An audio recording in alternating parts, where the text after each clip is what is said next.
A few years ago, I was preaching on that passage in Matthew chapter 6, where Jesus says, when you give, don't blow a trumpet, don't let everybody know about it, but give in secret, where your Father is. When you give in secret, he'll reward you.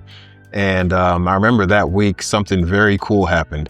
One of my coworkers, she was having some financial difficulty, and she let us know one day that she went out to check her mail. She opens up the mailbox, and there is an envelope that just has her name on it.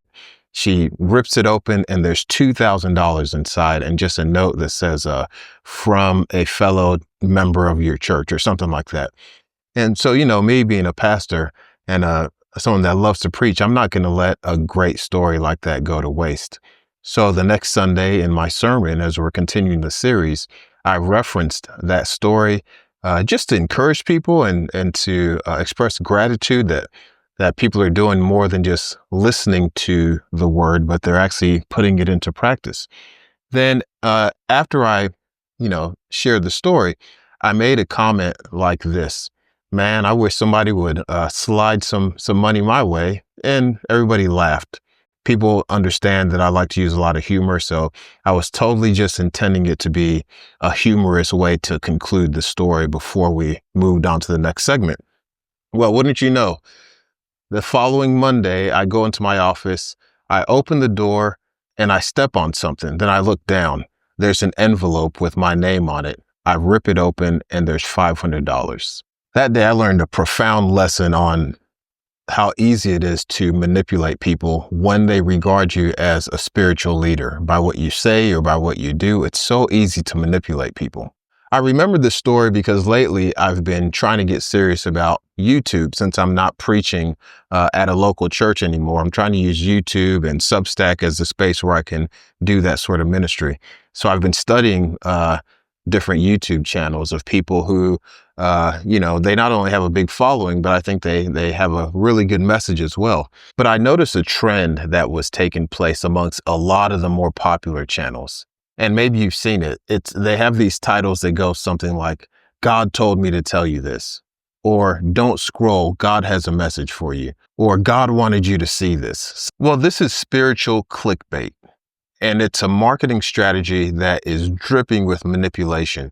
It's something that, I don't think anybody should do it, but Christian content creators should definitely not do it, because clickbait and manipulation go hand in hand. So I just want to make a video talking about how dangerous it is and what I feel like is an appropriate way to use this space to the glory of God. So spiritual clickbait, by a lot of people, it's seen as a strategy, right? Let me have a title that is intriguing, that's going to get people to click, because when I get people to click, it ups my views and it makes my channel more visible. It makes my channel more friendly to the algorithm, and so on and so forth. But in Christian space, it's a harmful strategy. And here's why. Human beings have an innate thirst for God. Or if people won't say that they have an innate thirst for God, I think that most people would agree that people have an innate thirst for meaning, or to live a life of purpose, or something along that line. It's just something that we're born with. We don't go to school to learn how. It's just there. There's so many Bible verses that suggest this, so many quotes. One of my favorite from St. Augustine is, Lord, you've made us for yourself, and our hearts are restless until they find their rest in you. Or Ecclesiastes chapter 3, verse 11, where the preacher says, God has set eternity on our hearts. Now, when we know that people have this innate thirst for God, as spiritual leaders, it's very important that we handle that thirst and the way we convey our teachings or our preachings or our videos in ways that respect and honor that thirst for God, because we understand that I can't satisfy the thirst that somebody has. Only God can. Therefore, the way I present whatever I'm presenting has to be respective of the fact that I'm not the chef. At best, I'm the person that's bringing the plate to the table, but I'm not the one that prepares the food. When we use spiritual clickbait or any kind of marketing that's meant to leap on that innate thirst that people have, we're manipulating people by suggesting that the algorithm is in some sort of ways infused with spirituality. It's infused with providence. God wanted you to see this. And so then someone who is maybe in a season where they're spiritually hungry, they see that title and they're like, oh my goodness, what a coincidence that here I am feeling depressed, or here I am feeling this. And now a video just pops up on my feed that's all about depression, or all about my need to create instead of consuming. Now, can God use videos? Can God use Instagram, TikTok, YouTube? Of course he can. I mean, I wouldn't be on here if I didn't believe that God could use this. In the same way God can use preaching on Sundays or teaching or something like that, then God can use the content that we make on social media. But even though God can use the content that we create and the sermons that we preach and the songs that we sing, we have to be careful to remember, as I said earlier, we're not the source. God is the source.